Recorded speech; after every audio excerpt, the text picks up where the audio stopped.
وَلَقَدْ يَسَّرْنَا الْقُرْآنَ لِلذِّكْرِ فَهَلْ مِن مُّدَّكِرٍ۔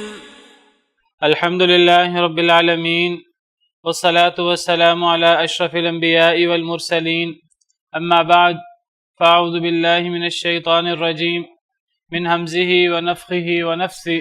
بسم الله الرحمن الرحيم. رب اشرح لي صدري ويسر لي أمري واحلل عقدة من لساني يفقه قولي. اللهم انفعنا بما علمتنا وعلمنا ما ينفعنا وزدنا علما. فبشر عبادي الذين يستمعون القول فيتبعون أحسنه، أولئك الذين هداهم الله وأولئك هم أولو الألباب. أعوذ بالله من الشيطان الرجيم. بسم الله الرحمن الرحيم. كتب الله لأغلبن أنا ورسلي إن الله قوي عزيز. لا تجد قوما يؤمنون بالله واليوم الآخر يوادون من حاد الله ورسوله ولو كانوا آباءهم أو أبناءهم أو إخوانهم أو عشيرتهم، أولئك كتب في قلوبهم الإيمان وأيدهم بروح منه ويدخلهم جنات تجري من تحتها الأنهار خالدين فيها، رضي الله عنهم ورضوا عنه، أولئك حزب الله، ألا إن حزب الله هم المفلحون. أعوذ بالله من الشيطان الرجيم. بسم الله الرحمن الرحيم. كتب الله لأغلبن أنا ورسلي. اللہ نے لکھ دی ہے یہ بات، اللہ نے یہ بات مقرر کر دی ہے، طے فرما دی ہے، فرض کر دی ہے، مقرر کر دی ہے، لکھ دی ہے۔ کہاں لکھ دی ہے؟ آپ کے لوح محفوظ میں لکھ دی ہے۔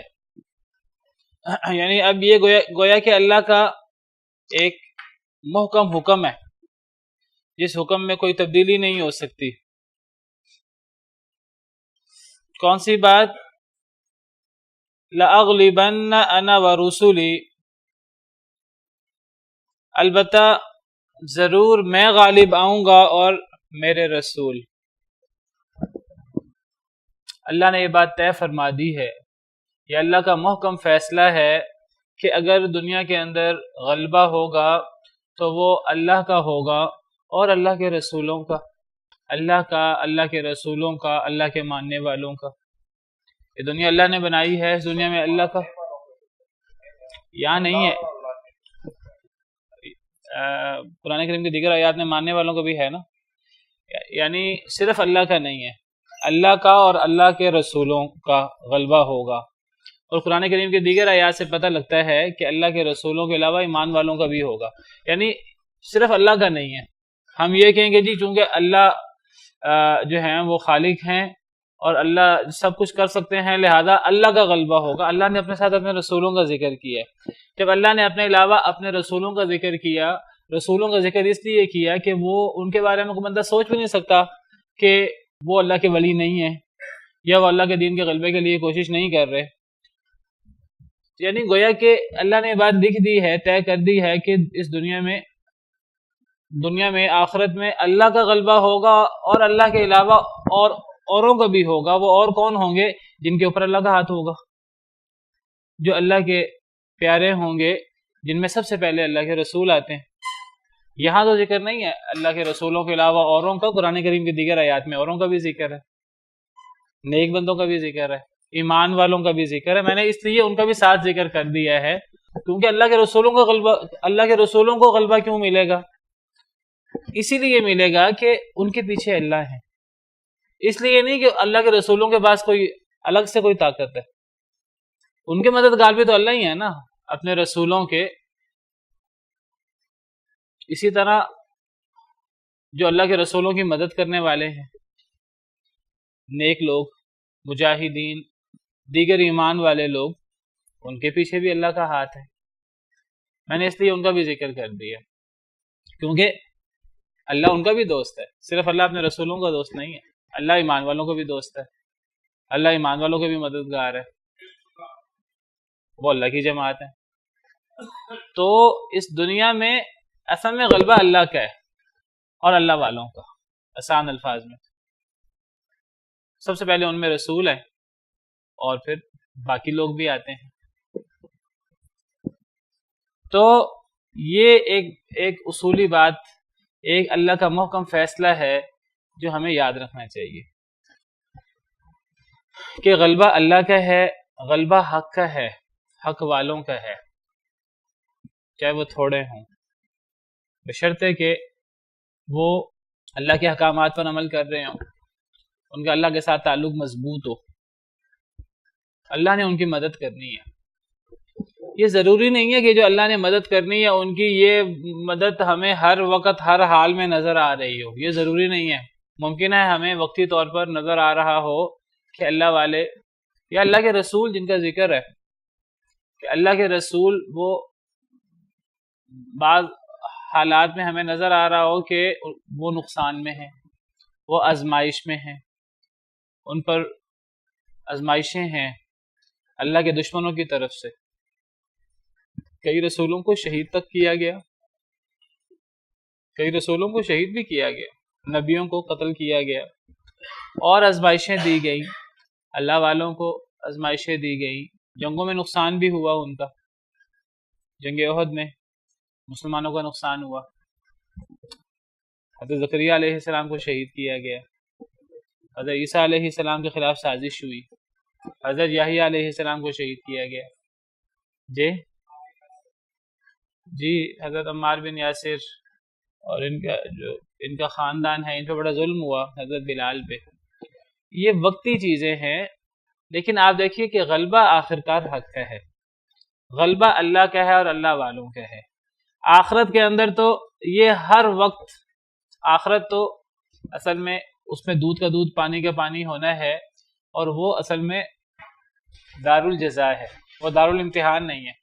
وہاں تو یہ سورج کی طرح نظر آئے گا، وہاں تو ایک لمحہ بھی ایسا نظر نہیں آئے گا آخرت میں کہ اللہ والے مغلوب نظر آ رہے ہوں، وہ غالب نظر آئیں گے۔ دنیا میں چونکہ آزمائش ہے، تو دنیا میں آزمائش کے طور پہ وقتی طور پہ بعض دفعہ اللہ کا دین، اللہ والے وقتی طور پر نظر آتے ہیں کہ وہ آزمائش میں ہیں، ان پہ مشکل حالات ہیں۔ امام احمد بن حنبل اور اس طرح دیگر، یہ تو امتی لوگ ہیں۔ جی تو یہ وقتی حالات ہوتے ہیں۔ غلبہ آخرکار والعاقبۃ للمتقین، انجام متقین کا ہے، دنیا میں بھی اور آخرت میں۔ آخرت تو حقیقی انجام ہے، اصل انجام، دنیا میں بھی نتیجہ متقین کے ہاتھ میں رہا ہے۔ آپ دیکھیں تمام نبیوں کے واقعات ہمارے سامنے، رسولوں کے ہمارے سامنے، آخرکار آپ دیکھیں غلبہ کس کا ہوا۔ یہ سارے قصے قرآن کریم میں ذکر ہیں، ان سارے قصوں میں وہ جو اللہ فرماتے ہیں وَذَكِّرْهُمْ بِأَيَّامِ اللَّهِ، کہ انہیں اللہ کے ایام کے ساتھ نصیحت کریں۔ حضرت موسیٰ کو خطاب ہے۔ وہ اللہ کے ایام سے کیا مراد ہے؟ وہ اللہ کے وہ ایام مراد ہیں جن میں اللہ کے دشمنوں پر اللہ کا عذاب آیا، اور جو اللہ والے تھے، اللہ کے رسول اور ایمان والے، ان کو غلبہ ہوا آخرکار، چاہے لمبے عرصہ گزرنے کے بعد۔ حضرت نوح علیہ السلام کو تو 1000 سال تقریباً انتظار کرنا پڑا، 1000 سال تک وہ آزمائشوں میں رہے، اور دعا کی انہوں نے رب انی مغلوب فانتصر، اے اللہ میں مغلوب ہوں، تو ہی مدد کر۔ اللہ نے مدد کی، ففتحنا ابواب السماء، تو نتیجتاً حضرت نوح علیہ السلام ہی غالب آئے۔ تو یہ ہے نتیجے کے اعتبار سے، کسی کو غلط فہمی نہ ہو کہ فلاں موقع پر تو دیکھیے فلاں رسول پر آزمائش آئی، فلاں رسول کو شہید کر دیا گیا، فلاں صحابی کو، فلاں ولی کو، فلاں امام کو آزمائشیں آئیں، پوری پوری قوموں کو آزمائشیں کئی دفعہ آتی ہیں. جو لوگ اللہ کا نام لے رہے ہیں ان کو آگ میں پھینکا جا رہا ہے، اصحاب الاخدود. لیکن آپ دیکھیے کہ غلبہ جو ہے وہ حق کا ہوتا ہے، غلبہ دلیل کا ہوتا ہے، غلبہ حق کا ہوتا ہے، آخرکار حق غالب آتا ہے. اللہ عالم. بعض کہتے ہیں حضرت عیسیٰ علیہ السلام کے بعد کا واقعہ ہے، بعض کہتے ہیں ان سے پہلے کا واقعہ ہے. اللہ کو پتہ ہے حقیقی طور پر، صحیح بات اس کی صراحت نہیں ہے قرآن کریم میں یا حدیث مبارکہ میں میرے علم کی حد تک. تو اصل مقصود یہ نہیں ہے کہ اس دور کا واقعہ ہے، اصل تو جو اس واقعے سے جو سبق ہے وہ بڑا واضح ہے کہ کتنے مظلوم تھے وہ. لیکن آپ دیکھیے کہ اتنے مظلوم ہونے کے باوجود حق دب نہیں گیا اور توحید دب نہیں گئی، توحید پھر ابھر کے سامنے آئی اور حق ابھر کے سامنے آیا. اور یہ حق و باطل کی کشمکش ہے، یہ ازل سے ہے اور یہ قیامت تک جاری رہنی. اور جب یہ ختم ہو جانی ہے نا، جب اللہ کا نام لینے والا کوئی بھی نہ رہے تو پھر دنیا بھی نہیں رہنی. جب تک یہ اللہ کا نام لینے والے موجود ہوں گے اور یہ کشمکش رہے گی تو دنیا کا مقصد ہی یہ ہے.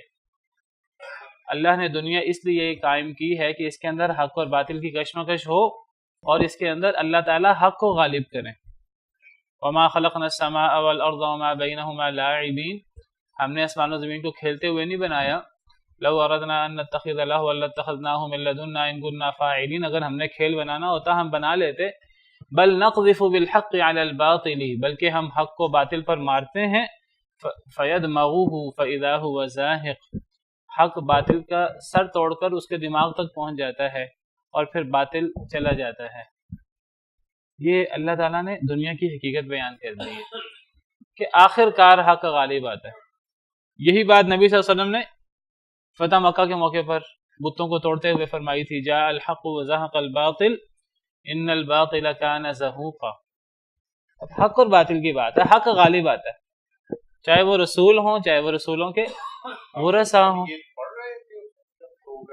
جی جاء الحق وزهق الباطل. حق آ گیا باطل چلا گیا، باطل کا کام ہی جانا ہے. اور اللہ نے قرآن کریم میں حق و باطل کی مثالیں بیان کی ہیں، جن میں سے ایک مثال اللہ نے بیان فرمائی کہ فَأَمَّا الزَّبَدُ فَيَذْهَبُ جُفَاءً. یہ جو جھاگ ہوتا ہے نا یہ بڑا پھولا ہوا نظر آتا ہے یہ سیلاب پر. اور یہ جب ہم بھٹی کے اندر جب سونا چاندی دھاتیں صاف کی جائیں نا تو پھوس اور جھاگ بڑا نمایاں پھولا ہوا نظر آتا ہے، بہت بڑا سا. اس کی حیثیت ہی نہیں ہوتی، وہ تو ردی بیکار چیز ہوتی ہے. اسی طرح سیلاب کے اوپر خس و خشاک اتنا لمبا چوڑا گند نظر آتا ہے، کوئی حیثیت نہیں ہوتی. حیثیت اس پانی کی ہے جو نیچے ہے، یا حیثیت اس صاف لوہے کی سونے چاندی کی ہے جو سچا سچا کھرا ہے. فَأَمَّا الزَّبَدُ فَيَذْهَبُ جُفَاءً. وہ تو سوکھ کر چلا جاتا ہے. وَأَمَّا مَا يَنْفَعُ النَّاسَ فَيَمْكُثُ فِي الْأَرْضِ. جو چیز لوگوں کو فائدہ دے اسے زمین میں بقا ہوتی ہے، وہ باقی رہتا ہے. آپ دیکھیے اس کی بڑی واضح مثال آپ دیکھیے کہ اہل حق پر، اللہ والوں پر، اللہ کے رسولوں پر اور اللہ کے رسولوں کے جو ورثاء ہیں ان کے ساتھی نبیوں کے اور مسلمان لوگ، ان پہ ہمیشہ دنیا میں کتنا ظلم ہوا ہے. اور ظلم کس نام پہ ہوا ہے؟ ان کا جرم ایک ہی ہے کہ وہ اللہ کا نام لیتے ہیں. ان کا جرم ایک ہی ہے کہ وہ اللہ کا نام لیتے ہیں. کتنا دنیا کے اندر ظلم ہوا ہے، ایک دفعہ، دو دفعہ، 10 دفعہ، 20 دفعہ، 100 دفعہ نہیں، ہزاروں لاکھوں مرتبہ ظلم ہوا ہے. لیکن آپ مجھے بتائیے کہ حق ابھی تک موجود ہے، وہ حق باقی رہتا ہے اور وہ ظلم اور ظالم لوگ ان کو لوگ بھول جاتے ہیں. آج امام احمد بن حنبل بات کی مثال ہے ایک، پوری حکومت ان کے خلاف، پوری جو ہے وہ عباسی حکومت جو ہے وہ ان سے منوا نہیں سکی کہ قرآن مخلوق ہے، اور وہ حکومت کے زور پہ منوا رہے تھے اور وہ قتل کی دھمکی اور کوڑے اور پتہ نہیں کیا کیا. لیکن آج جو امام احمد بن حنبل کا موقف ہے وہ باقی ہے، اور وہ جو حکمران اور وہ جو ساری دنیا ان کے خلاف تھی تو ان کا موقف کیا تھا، وہ آج اس موقف کا نہ کوئی ماننے والا ہے نہ اس موقف کو کوئی جاننے والا ہے. امام احمد بن حنبل کا جو موقف تھا وہ ساری دنیا کو پتہ ہے.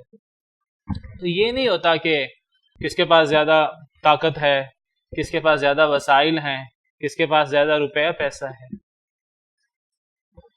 اصل چیز یہ ہے کہ کون حق پر ہے اور کون حق کے لیے تگ و دو کرتا ہے، کوشش کرتا ہے، اپنی سی کوشش جتنی وہ کر سکتا ہے، اور حق نے غالب آنا ہے. کیونکہ حق اللہ کی طرف سے ہوتا ہے اور اللہ غالب ہوں گے اور اللہ والے غالب ہوں گے. تو اللہ نے یہ بات لکھ دی کہ البتہ ضرور میں غالب آؤں گا، میں بھی اور میرے رسول بھی. اور میں بتا چکا ہوں کہ یہ صرف اللہ اور اللہ کے رسولوں کے ساتھ خاص نہیں ہے، یہ اللہ والوں کے ساتھ بھی یہی وعدہ ہے اللہ تعالیٰ کا. یہاں ذکر نہیں ہے لیکن قرآن کریم کی دیگر آیات سے پتہ لگتا ہے. آپ کے سامنے بعض آیات ذکر کر دیتا ہوں، پہلے بھی کئی دفعہ ذکر کی ہیں. اللہ تعالیٰ فرماتے ہیں وَلَقَدْ كَتَبْنَا فِي الزَّبُورِ مِن بَعْدِ الذِّكْرِ، سورہ انبیاء آیت نمبر 105. ہم نے زبور میں لکھ دیا ذکر کے بعد، نصیحت کے بعد. زبور سے مراد حضرت داؤد علیہ السلام کی زبور مراد ہو سکتی ہے، اور زبور سے مراد صحیفہ ہوتا ہے. تمام صحیفے مراد ہو سکتے ہیں، آسمان سے جتنے صحیفے اترے. یا تو زبور میں حضرت داؤد علیہ السلام کی زبور، اس میں بھی نصیحت کی باتیں تھیں، نصیحت کے بعد یہ بات بھی تھی. یا جتنے بھی صحیفے آسمان سے اترے ان میں نصیحت کی باتیں ہیں، اور نصیحت کی باتوں کے علاوہ یہ بات بھی موجود ہے تمام صحیفوں میں. کیا؟ ان الارض یرثها عبادی الصالحون، کہ زمین کے وارث میرے نیک بندے ہوں گے. دیکھیے یہاں رسول ہونے کی بھی شرط نہیں ہے، نیک بندے اللہ کے، اللہ والے. نہیں رسول تو وہ تو امام ہے نا ان کے. جی اصل میں نے کہا نا کہ وہ رسول اور صالح اور نیک لوگ، آپ نے کہا نہیں یہاں تو رسولوں کا ذکر ہے. میں اصل میں اس کی وضاحت کر رہا ہوں کہ رسول تو وہ نیک لوگوں کے امام ہیں، تو رسولوں کے علاوہ اللہ والے ان کے ساتھ بھی اللہ کا یہ وعدہ ہے. قرآن کریم کی آیتوں میں بڑا واضح ہے. اسی طرح وَأَنْتُمُ الْأَعْلَوْنَ إِن كُنتُم مُؤْمِنِينَ، سورہ آل عمران آیت نمبر 139. غم نہ کھاؤ، سستی نہ کرو، غم نہ کھاؤ، تم ہی غالب ہوگے اگر تم مومن ہو. ہر شخص کو خطاب ہے، ہر شخص کو. وہ ایک ہو، زیادہ ہوں، تھوڑے ہوں، زیادہ ہوں، وسائل ہوں، نہ ہوں، عام بندہ ہو، اگر ایک شخص مومن ہے، اللہ والا ہے، تو وہ غالب ہوگا. غلبہ اسی کو ہوگا کیونکہ اس کے ساتھ اللہ ہے. لا تحزن ان اللہ معنا، غم نہ کرو اللہ ہمارے ساتھ. سستی نہ کرو، غم نہ کرو، یعنی انسان کا کام ہے انسان اپنی کوشش کرے. یہ نہیں انسان گھر بیٹھا رہے کہ اللہ نے میری مدد کرنی ہے. نبی کریم صلی اللہ علیہ وسلم بھی جنگ بدر کے لیے، جنگوں کے لیے آپ بھی میدان میں آتے تھے. جتنا ہوتا تھا وہ آپ کرتے تھے. وہ 2 گھوڑے ہیں، کتنی تلواریں ہیں، وہ جتنے ہیں تھوڑے بہت وہ لے آتے تھے. جتنا ہوتا تھا وہ لے آتے تھے، اور پھر اللہ پہ بھروسہ کرتے ہوئے. اللہ پہ بھروسے کا مطلب یہ نہیں انسان اپنی کوشش نہ کرے، انسان خود سستی نہ کرے، انسان خود، تو اللہ کی مدد لازمن ہوگی. اسی طرح فرمایا اِنَّا لَنَنْصُرُ رُسُلَنَا وَالَّذِينَ آمَنُوا فِي الْحَيَاةِ الدُّنْيَا وَيَوْمَ يَقُومُ الْأَشْهَادُ، سورہ غافر یا سورہ مؤمن آیت نمبر 51. بے شک البتہ ہم مدد کریں گے اپنے رسولوں کی بھی اور ایمان والوں کی بھی. یہ صرف رسولوں کے ساتھ اللہ کا وعدہ نہیں ہے، کہ رسولوں کے ساتھ بھی ہے، ایمان والوں کے ساتھ بھی ہے.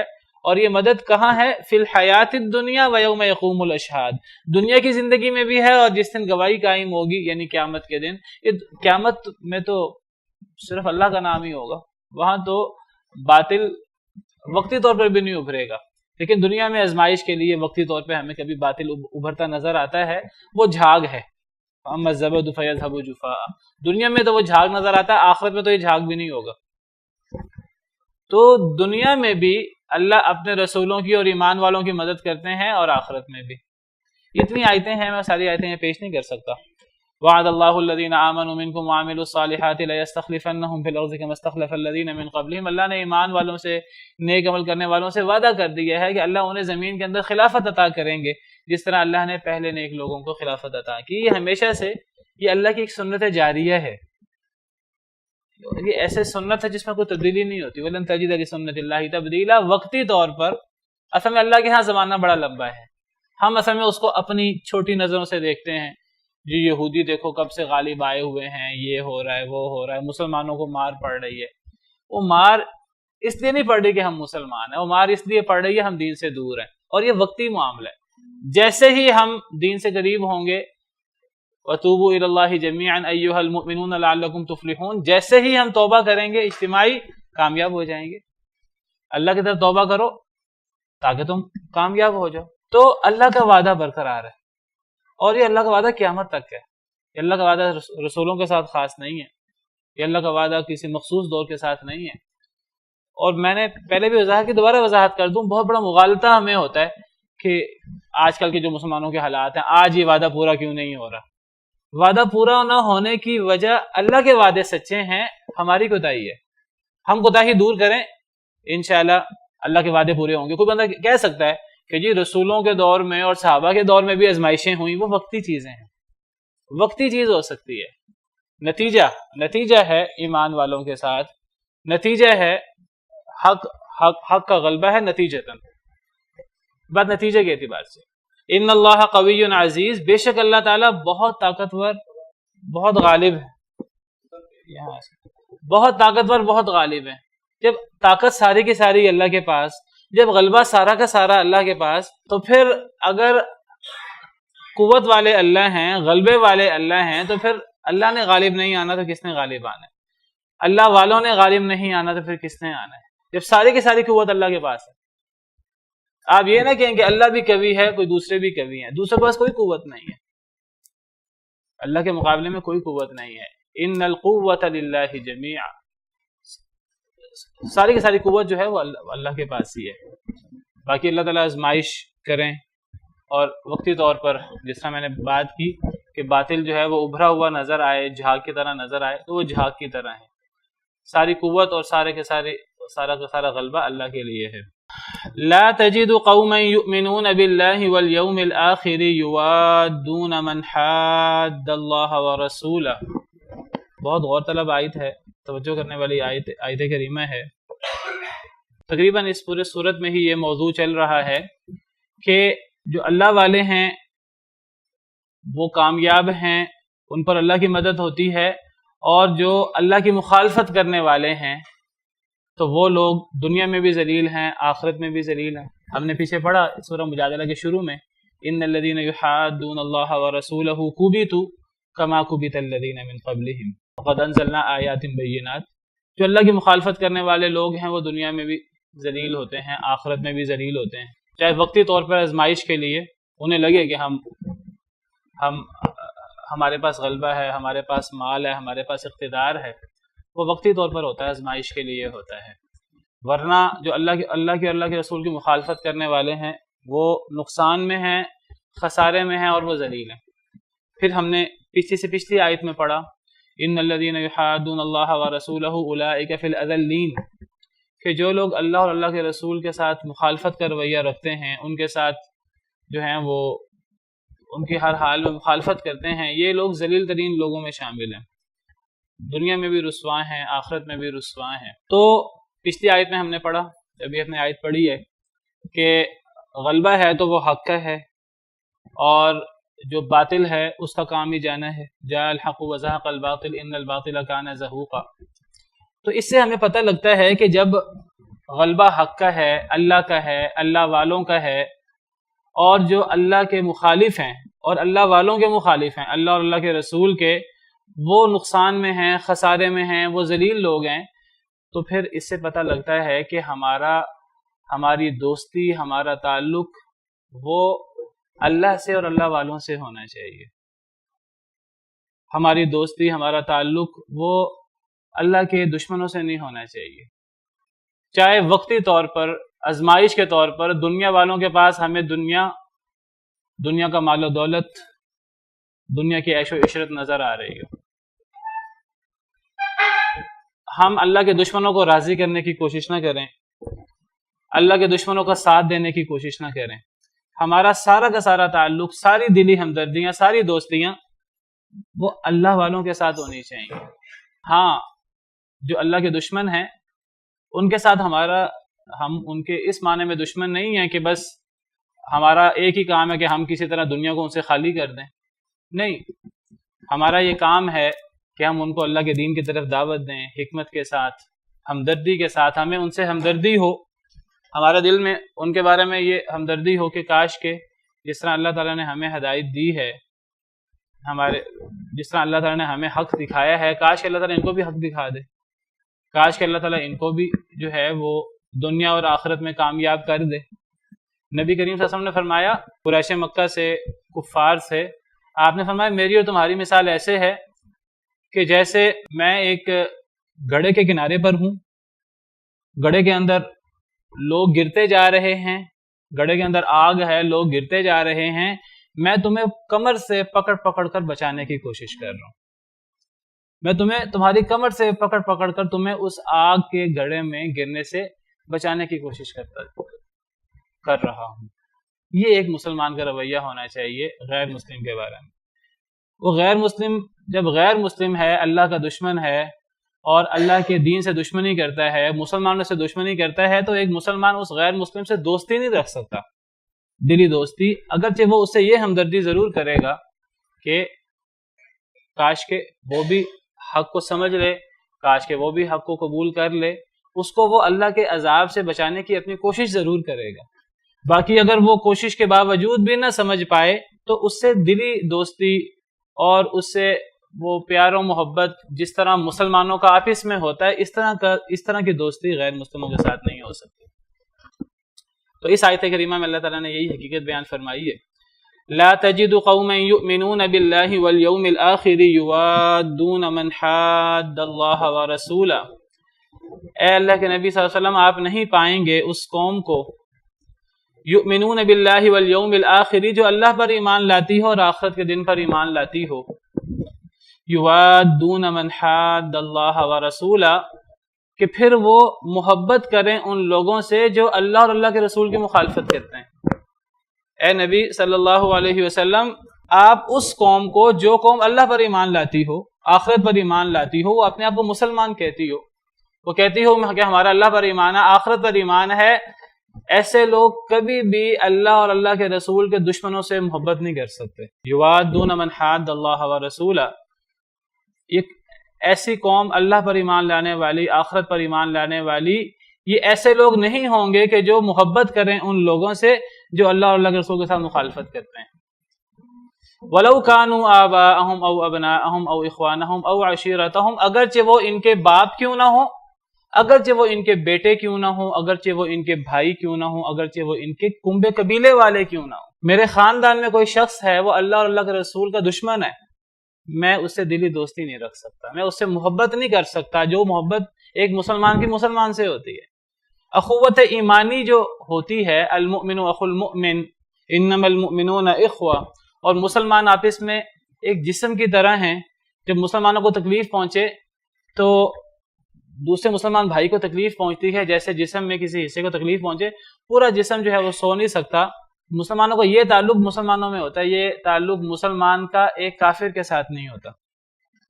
کافر وہ جو اللہ اور اللہ کے رسول کا دشمن ہے اور ان سے مخالفت کرتا ہے، اللہ پر ایمان رکھنے والا، آخرت پر ایمان رکھنے والا ایسے لوگوں سے محبت نہیں کر سکتا، چاہے وہ اس کا باپ کیوں نہ ہو، چاہے وہ اس کا بیٹا کیوں نہ ہو، چاہے وہ اس کا بھائی کیوں نہ ہو، چاہے وہ اس کا کنبے قبیلے والا کیوں نہ ہو۔ یہی بات اللہ تعالیٰ نے قرآن کریم میں اور کئی دیگر مقامات پہ فرمائی۔ قرآن کریم میں یہ موضوع کئی جگہ بیان ہوا ہے، اس کو الولا والبرا کہتے ہیں۔ ہماری دوستی، ہمارا ولایت کا تعلق، ولایت یعنی تعلق کن لوگوں سے ہوگا اور ہماری برات کن لوگوں سے ہوگی۔ مسلمان کا تعلق، دوستی کا، محبت کا، وہ مومن سے ہوتا ہے، مسلمان سے ہوتا ہے، اور مسلمان غیر مسلموں سے برات کا اظہار کرتا ہے۔ لیکن میں بتا چکا ہوں آپ کو، برات کے اظہار کا مطلب یہ نہیں ہے کہ اب وہ دشمن ہے اور اب ہم نے ان کو قتل ہی کرنا ہے یا انہوں نے ہمیں قتل ہی کرنا ہے۔ اگر دشمنی ایسی ہے جیسے میدان جنگ میں ہوتی ہے تو وہاں تو ایک دوسرے کے خلاف ہتھیار بھی اٹھائے جاتے ہیں، لیکن اگر جو ہیں وہ ذمہ لوگ ہیں، مسلمانوں کے علاقے میں غیر مسلم رہتے ہیں اور ان کے معاہدے ہیں آپس میں، ان معاہدوں کا پاس ہونا چاہیے۔ بلکہ مسلمان حکمران ایسے لوگوں کی حفاظت کے ذمہ دار ہوتے ہیں اور ان کی حفاظت کرنی چاہیے۔ بلکہ اگر ایسے لوگوں کو جن کے ساتھ معاہدہ ہو ہمارا، انہیں کوئی قتل کر دے تو نبی صلی اللہ علیہ وسلم کا فرمان ہے کہ جو بندہ کسی معاہد کو قتل کر دے وہ جنت کی خوشبو بھی نہیں پائے گا۔ معاہد سے مراد وہ جس کے ساتھ معاہدہ ہوا ہے، وہ غیر مسلم جو مسلمانوں کے علاقے میں رہتا ہے، ان کے اپنے حقوق ہیں، ان کی جان مال محفوظ ہوتی ہے مسلمانوں کے علاقے میں، کیونکہ ان کے ساتھ معاہدے ہوئے ہیں۔ اسی طرح وہ غیر مسلم لوگ جو مسلمانوں کے ساتھ دشمنی نہیں کرتے، جو مسلمانوں کے خلاف لڑائی نہیں کرتے، جو مسلمانوں کو ان کے گھروں سے نکالنے کی کوشش نہیں کرتے، ایسے لوگوں سے نیکی بھی ہو سکتی ہے۔ اللہ نے قرآن کریم میں فرمایا ہے، لا ينهاكم الله عن الذين لم يقاتلوكم في الدين ولم يخرجوكم من دياركم ان تبروهم وتقسطوا اليهم۔ اللہ تمہیں ایسے غیر مسلموں کے بارے میں نہیں روکتا جنہوں نے تمہیں تمہارے گھروں سے نہیں نکالا جو تم سے لڑتے نہیں ہیں کہ تم ان سے نیکی کرو، تم ان کے ساتھ انصاف کا معاملہ رکھو، ان کے ساتھ تم نیکی کر سکتے ہو، انصاف کا معاملہ کر سکتے ہو۔ ان اللہ یحب المقسطین۔ انما ینہاکم اللہ عن الذین قاتلوکم فی الدین واخرجوکم من دیارکم وظاہروا علی اخراجکم۔ اللہ تمہیں ایسے لوگوں سے روکتے ہیں کہ جو تمہارے خلاف لڑتے ہیں، جو تمہیں تمہارے گھروں سے نکالتے ہیں، جو تمہیں تمہارے گھروں سے نکالنے میں دوسرے لوگوں کی مدد کرتے ہیں، ایسے لوگوں کے مقابلے میں اللہ تمہیں روکتا ہے کہ تم ان کے ساتھ نیکی والا رویہ بھی نہیں رکھ سکتے۔ وہ تو دشمن ہے نا، تو دشمن کے ساتھ دشمن والا معاملہ ہوتا ہے۔ انسان میدان جنگ میں دشمن کے ساتھ وہ دشمنی رکھتا ہے، ایسے لوگوں سے میدان جنگ والا معاملہ ہوتا ہے۔ تو بہرحال یہاں بات ہو رہی ہے کہ ایک مسلمان کا دوست ہوتا ہے، اور ایک مسلمان کا کافر کے ساتھ دلی دوستی کا، دلی ہمدردی کا تعلق نہیں ہوتا۔ قرآن کریم میں ایک اور مقام پر اللہ تعالیٰ فرماتے ہیں یا ایھا الذین آمنوا لا تتخذوا اليہود والنصارى اولیاء، اے ایمان والو یہود و نصارہ کو دوست نہ بناؤ، بعضهم اولیاء بعض، وہ بعض کے دوست ہیں، ومن یتولہم منکم فانہ منہم، جو ان سے تم میں سے دوستی کرے گا تو وہ انہی میں سے ہو جائے گا۔ تو یہود و نصارہ سے، غیر مسلموں سے مسلمان کا دوستی کا، دلی ہمدردی کا تعلق نہیں ہونا چاہیے۔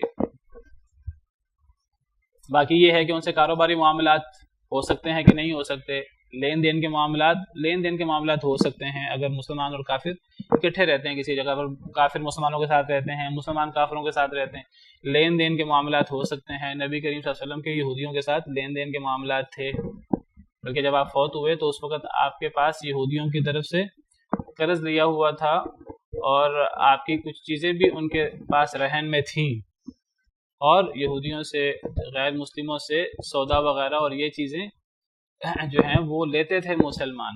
لین دین کے معاملات ہو سکتے ہیں، دلی دوستی اس قسم کے معاملات نہیں ہو سکتے۔ ایک اور آیت کریمہ میں اللہ تعالیٰ فرماتے ہیں یا ایھا الذین آمنوا لا تتخذوا بطانۃ من دونکم، سورہ آل عمران آیت نمبر 118۔ اے ایمان والو جو تمہارے علاوہ لوگ ہیں ان سے دلی دوستی نہ کرو۔ بطانہ کہتے ہیں ایسی دوستی کو جس کا تعلق دل کے ساتھ ہو، باطنی دوستی، دلی دوستی، بطن کہتے ہیں اندرونی چیز کو۔ جو تمہارے علاوہ لوگ ہیں غیر مسلم، ان کے ساتھ دلی دوستی نہ کرو۔ کیوں؟ لا یألونکم خبالا، وہ تمہیں نقصان پہنچانے میں کوئی کمی نہیں کرتے۔ ودوا ما عنتم، وہ چاہتے ہیں کاش کہ تم مشکل میں پڑ جاؤ۔ قد بدت البغضاء من افواہہم، بغض ان کے منہ سے ظاہر ہو چکا ہے۔ وما تخفی صدورہم اکبر، جو ان کے سینوں میں ہے تمہاری دشمنی وہ اس سے بھی بڑی ہے۔ تو ایسے لوگوں سے ہمیں بھی برا کا رویہ رکھنا ہے، ان سے دوستی کا رویہ نہیں رکھنا۔ مسلمانوں کی دوستی اور دلی تعلق مسلمانوں کے ساتھ ہوتا ہے، مسلمانوں کے لیے رحم دل ہوتے ہیں، مسلمانوں کا رویہ کافروں کے ساتھ درست ہوتا ہے، مروب نہیں ہوتے کافروں سے۔ اگرچہ انہیں اگر تبلیغ کرنی ہو، تبلیغ کرنے کے لیے حکمت کے ساتھ انہیں تبلیغ کرنی چاہیے، اچھے اخلاق کے ساتھ، لیکن ویسے مسلمان کافروں سے مروب نہیں ہوتے، ان کا کافروں کے ساتھ برا کا تعلق ہوتا ہے، ولا کا، دوستی کا تعلق نہیں ہوتا۔ حضرت ابراہیم علیہ السلام کے بارے میں آتا ہے، اور حضرت ابراہیم علیہ السلام کی ملت کی پیروی کرنے کا حکم دیا گیا نبی کریم صلی اللہ علیہ وسلم کو، ایمان والوں کو۔ حضرت ابراہیم علیہ السلام فرمایا کرتے تھے، قرآن کریم میں اللہ نے ان کا ذکر فرمایا ہے وَإِذْ قَالَ إِبْرَاهِيمُ لِأَبِيهِ وَقَوْمِهِ إِنَّنِي بَرَاءٌ مِّمَّا تَعْبُدُونَ۔ ابراہیم علیہ السلام نے اپنے باپ اور اپنی قوم سے کہا کہ میں بری ہوں، بیزار ہوں ان سے جن کی تم عبادت کرتے ہو، إِلَّا الَّذِي فَطَرَنِي فَإِنَّهُ سَيَهْدِينِ، سوائے اس ذات سے جس نے مجھے پیدا کیا وہ مجھے ہدایت دے گا۔ حضرت ابراہیم علیہ السلام نے اپنے باپ سے، اپنی قوم سے برات کا اظہار کیا، الولا والبرا، کیونکہ ان کا باپ وہ بھی مشرک تھا، ان کی قوم والے بھی مشرک تھے۔ اور یہی طریقہ حضرت ابراہیم علیہ السلام کے جو صحابہ تھے، حضرت ابراہیم علیہ السلام کے ماننے والے تھے، اللہ نے ان کا بھی ذکر کیا ہے سورہ ممتحنہ میں، قد کانت لکم اسوۃ حسنۃ فی ابراہیم، سورہ ممتحنہ آیت نمبر 4، تمہارے لیے اسوہ حسنہ ہے ابراہیم علیہ السلام میں اور جو ابراہیم علیہ السلام کے ساتھی تھے۔ اذ قالوا لقومہم انا براء منکم، جب انہوں نے اپنی قوم سے کہا، حضرت ابراہیم نے بھی اور ان کے ساتھیوں نے بھی اپنی قوم سے کہا کہ ہم تم سے بری ہیں، بیزار ہیں۔ تم سے بھی بیزار ہیں اور جن کی تم اللہ کے علاوہ عبادت کرتے ہیں ان سے بھی بیزار ہیں. ہمارا اور تمہارا برا کا تعلق ہے، ولا کا تعلق نہیں ہے. مسلمان کا مسلمان سے ہوتا ہے. کفرنا بکم، ہم تمہارا انکار کرتے ہیں. وبدا بیننا وبینکم العداوۃ والبغضاء ابدا، اور ظاہر ہو گئی ہے ہمارے اور تمہارے درمیان دشمنی اور بغض ہمیشہ کے لیے. حتی تؤمنوا باللہ وحدہ، حتیٰ کہ تم اللہ وحدہ لا شریک پر ایمان لے آؤ، تب تم ہمارے دوست بن جاؤ گے، تب تم ہمارے ولی بن جاؤ گے، تب ہمارا تم سے ولا کا تعلق ہو جائے گا، ورنہ ہمارا تم سے برا کا تعلق ہے اور ہماری تم سے دشمنی اور بغض ہے. تو حضرت ابراہیم کا اور ان کے جو ساتھی تھے ان کا یہ قول ہمارے لیے اسوہ حسنہ ہے، ہماری امت کے لیے. حضرت ابراہیم کا وہ قول جو انہوں نے اپنے باپ سے کہا تھا میں آپ کے لیے استغفار کروں گا، وہ ہمارے لیے اسوہ نہیں ہے. الا قول ابراہیم علی ابیہ، الگ موضوع ہے. تو ہمارا ولا کا تعلق مسلمانوں سے ہے اور ہمارا برا کا تعلق کافروں سے ہے. اللہ تعالیٰ فرماتے ہیں ایک اور آیت کریمہ میں، قرآن کریم میں یہ موضوع بہت تفصیل سے اور بہت کثرت سے بیان ہوا ہے. اللہ تعالیٰ فرماتے ہیں سورۃ توبہ آیت نمبر 24، قل ان كان آباؤكم وابناؤكم واخوانكم وازواجكم وعشيرتكم واموال اقترفتموها وتجارة تخشون كسادها ومساكن ترضونها احب اليكم من الله ورسوله وجهاد في سبيله فتربصوا حتى ياتي الله بامره. کہہ دیجیے اگر تمہارے باپ، تمہارے بیٹے، تمہارے بھائی، تمہاری بیویاں، تمہارے خاندان، تمہارے مال جن کو تم کماتے ہو، تمہاری تجارتیں جن کے تم مندہ ہونے سے ڈرتے ہو، تمہارے گھر جن کو تم پسند کرتے ہو، اگر یہ سب چیزیں تمہیں زیادہ محبوب ہوں اللہ سے اور اللہ کے رسول سے اور اللہ کے راستے میں جہاد سے، یہ سب چیزیں تمہارے باپ، تمہارے بیٹے، تمہارے بھائی، تمہاری بیویاں، تمہارے کنبے قبیلے، تمہارے مال، تجارتیں اور گھر، اگر یہ چیزیں تمہیں اللہ کے رسول اور اللہ کے راستے میں جہاد سے زیادہ محبوب ہوں تو انتظار کرو کہ اللہ کا عذاب آ جائے، پھر اللہ کا عذاب آ جائے گا. مسلمان کے ساتھ نرم دل ہوتا ہے اور اس کا مسلمان کی مسلمان سے دوستی ہوتی ہے. صحابہ کرام کی مثال قرآن کریم میں بیان ہوئی، محمد الرسول اللہ والذین معہ اشداء علی الکفار رحماء بینہم. جو نبی کریم صلی اللہ علیہ وسلم اللہ کے رسول ہیں اور جو نبی کے ساتھی ہیں وہ کافروں پر سخت ہیں، رحماء بینہم، آپس میں رحم دل ہیں. اور اللہ نے قرآن کریم میں نبی صلی اللہ علیہ وسلم کو حکم دیا، یا ایھا النبی جاہد الکفار والمنافقین واغلظ علیہم، اے نبی صلی اللہ علیہ وسلم کافروں سے جہاد کریں، منافقین سے بھی، اور سختی کریں ان پر، ان سے درستی کا رویہ رکھیں، ان کے ساتھ دوستی کا ولا کا تعلق نہیں ہوتا. میں بار بار کہہ رہا ہوں کہ یہاں اگر ہم نے کسی کو دعوت دینی ہے، دعوت کا ہمارا ایک الگ انداز ہوگا، لیکن دعوت کے علاوہ ہمارا ان سے دلی دوستی کا اور ہمارا ان سے مروبیت کا تو بالکل تعلق نہیں ہے، چاہے وہ دنیا کے اندر دنیاوی طور پہ کتنے ہی ہمیں غالب کیوں نہ نظر آئیں. نبی صلی اللہ علیہ وسلم کے دور میں بھی اور آج بھی یہودی وہ دنیا کے اندر دنیاوی طور پہ غالب تھے. نبی کریم صلی اللہ علیہ وسلم ہمیشہ بچتے تھے ان کی مشابہت سے، ان جیسے اعمال کرنے سے بچتے تھے. بلکہ اگر کوئی ایسے اعمال ہوتے جو ان کے دینی اعمال ہوتے تو نبی صلی اللہ علیہ وسلم اگر ان اعمال کو اختیار بھی کرنا چاہتے، آپ ان اعمال کو اختیار کر لیتے لیکن اندر تھوڑی سی تبدیلی کر لیتے. آپ یہودیوں کی مشابہت سے بچتے تھے کیونکہ اللہ نے قرآن میں فرمایا جو یہود و نصارہ سے دوستی کرے گا، اور حدیث مبارکہ میں ہے جو ان کی مشابہت کرے گا، من تشبہ بقوم فہو منہم، جو کسی قوم سے مشابہت کرتا ہے وہ انہی میں سے ہو جاتا ہے. آپ ان کی مشابہت سے بچتے تھے، دنیاوی معاملات میں مشابہت سے بچتے تھے، دینی معاملات میں بچتے تھے. یہودی روزہ رکھتے تھے عشرہ محرم عاشورہ کا، کیونکہ حضرت موسیٰ کو نجات ملی تھی اس دن. نبی صلی اللہ علیہ وسلم نے بھی روزہ رکھا 10 محرم کا، لیکن آپ نے ان سے فرق کرنے کے لیے کہا میں اگر اگلے سال زندہ رہا تو 9 کا بھی روزہ رکھوں گا تاکہ یہودیوں سے فرق ہو جائے. نیک معاملات میں بھی آپ ان سے فرق کرتے تھے. تو ہمیں غیر مسلموں سے برا کا تعلق رکھنا ہے، دوستی کا اور ان سے دلی ہمدردی کا، اور خاص طور پہ جو مروبیت ہے یہ تو زہر قاتل ہے ایک مسلمان کے لیے. یہ تو مسلمان ترقی نہیں کر سکتا، دنیا میں غالب ہی نہیں آ سکتا اگر مسلمان اپنی آئیڈینٹی، اپنی شناخت نہ رکھے. آج ہمارے نزدیک وہ چیز اچھی ہے جس کو غیروں نے اپنایا ہوا ہے. آج ان کی دیکھا دیکھی ہم کہتے ہیں ہم ان چیزوں کو اپنائیں، ہم ان جیسا بننے کی کوشش کرتے ہیں. ہم کہتے ہیں جس طرح انہوں نے ترقی کی ہم اس طرح ترقی کریں گے. ہرگز نہیں. مسلمان اگر دنیا میں ترقی کرے گا، جو حقیقی ترقی ہے، جو حقیقی غلبہ ہے، وہ اپنے دین پر عمل کرنے سے ہوگا. حضرت عمر نے فرمایا تھا کہ ہم ایک ذلیل قوم تھے، اللہ نے ہمیں قرآن کے ذریعے عزت دی، اور اگر ہم قرآن کے علاوہ کسی اور چیز کے ذریعے دنیا میں غلبہ حاصل کرنے کی کوشش کریں، اللہ ہمیں ذلیل کر دیں گے۔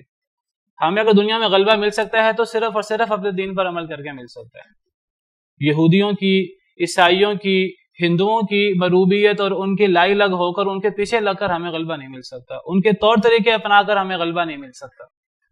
ہم بعض دفعہ کہتے ہیں کہ جی وہ سارے اسلامی احکامات تھے، اس میں تو انہوں نے عمل کر لیا ہے، تو اب ہم بھی ان جیسے عمل کریں گے تو ہم بھی غالب آ جائیں گے۔ میں کہتا ہوں ہرگز نہیں۔ پہلی بات ہے انہوں نے اسلامی احکامات پہ عمل نہیں کیا، انہوں نے کچھ طور طریقے سمجھے ہیں تجربے کر کر کے، جن میں کافی غلطیاں بھی ہیں۔ اگر بالفرض ہم یہ بات تسلیم کر لیں، میں اس بات کو تسلیم نہیں ویسے کرتا، اگر ہم اس بات کو تسلیم بھی کر لیں، اگر ہم کہتے ہیں کہ انہوں نے یہ سارے طور طریقے اسلام سے سیکھے ہیں، تو ہم ان کے پیچھے لگنے کی بجائے اگر جہاں سے انہوں نے سیکھے ہیں ہم بھی وہیں سے ڈائریکٹ سیکھ لیں تو کتنی اچھی بات ہے۔ ہم اپنے دین سے کیوں نہ سیکھیں؟ ہم نے اگر غلبہ حاصل کرنا ہے اور ترقی کرنی ہے تو اس کا ایک ہی طریقہ ہے ہمارے پاس، وہ اپنے دین پر کما حقہ عمل کرنا ہے، وہ قرآن و سنت پر عمل کرنا ہے۔ قرآن و سنت پہ عمل کر کے ہم، جس طرح ہم نے پڑھا کہ کتب اللہ لاغلبن انا ورسلی، اللہ اور اللہ کے رسول، اللہ والے ہی غالب آئیں گے دنیا میں، بشرطے کہ وہ اللہ والے ہوں، بشرطے کہ وہ مومن ہوں، وانتم الاعلون ان کنتم مؤمنین۔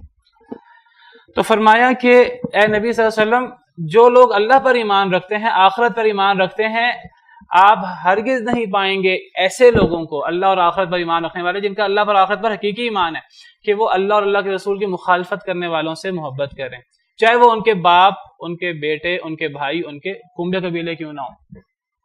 کہتے ہیں یہ آیت کریمہ سیدنا ابو عبیدہ بن جراح رضی اللہ عنہ وارضاہ، جن کو اس امت کا امین کہا جاتا ہے، امین ہذہ الامہ، عشرہ مبشرہ میں سے ہیں ابو عبیدہ بن جراح، قریشی، شروع میں مسلمان ہونے والے۔ کہتے ہیں یہ آیت کریمہ ان کے بارے میں نازل ہوئی، جنگ بدر میں ان کے سامنے ان کا باپ آ گیا اور انہوں نے اپنے باپ کو قتل کر دیا، جنگ بدر میں، جنگ میں تھے وہ، تو اللہ نے ان کے بارے میں آیت نازل کر دی۔ جو اللہ پر اور آخرت پر ایمان رکھتا ہے وہ اللہ اور اللہ کے رسول کے دشمن سے محبت نہیں کر سکتا۔ اگر جنگ میں وہ سامنے آ جائے تو وہ اس کا دشمن ہے، تو وہ یہ نہیں دیکھے گا میرا باپ ہے۔ کہتے ہیں کہ یہ آیت کریمہ حضرت ابوبکر صدیق کے بارے میں نازل ہوئی ہے۔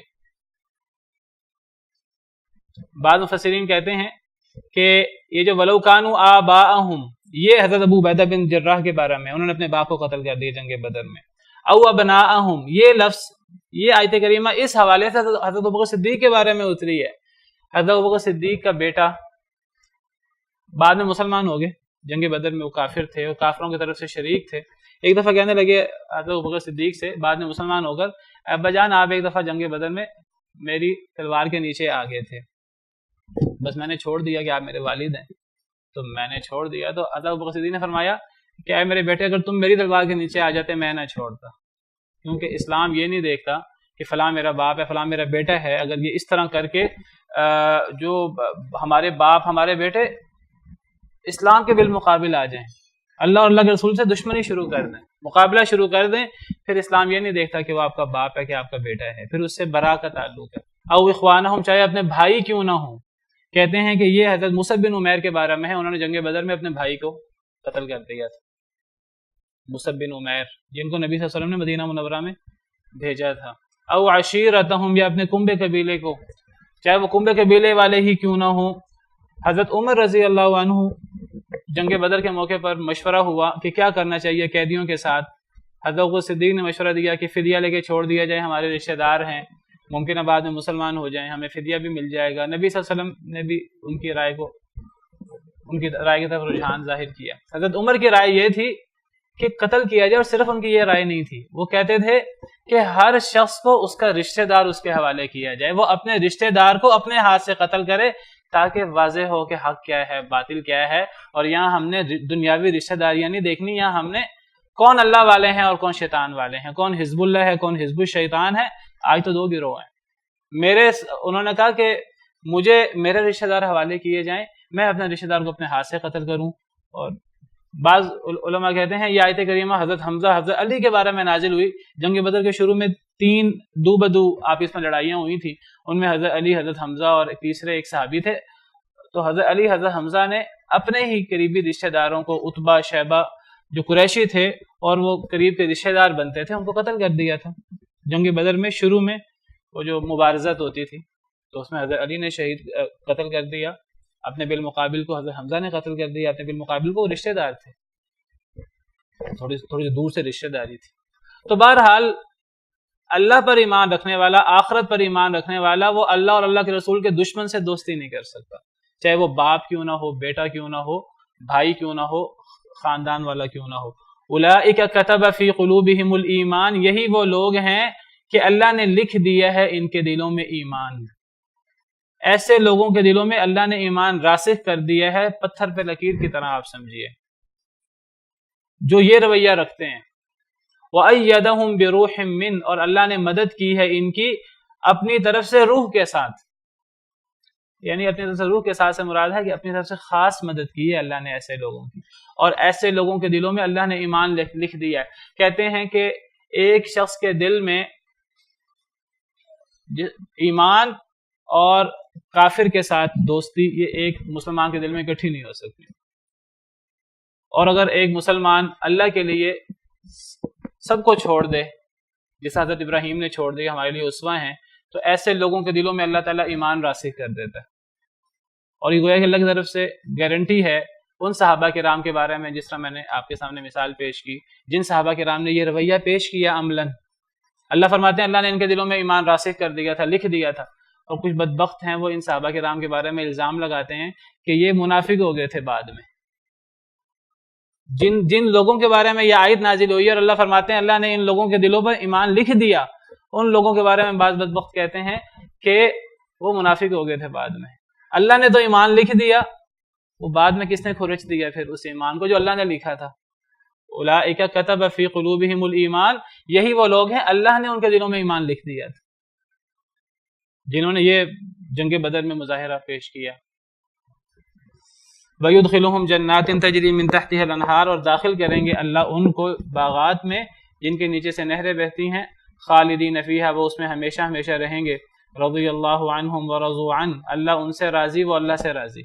یہ اللہ کے لیے پوری دنیا سے کٹ گئے، پوری دنیا کو ناراض کر دیا. اللہ نے انہیں کیا صلہ دیا کہ پوری دنیا تم سے کٹ جائے، میں تم سے راضی ہوں، تمہیں سب کچھ مل گیا. تم پوری دنیا سے کٹ گئے، اللہ کے لیے کٹے نا. اللہ نے فرمایا پھر اللہ تم سے راضی، تم اللہ سے راضی.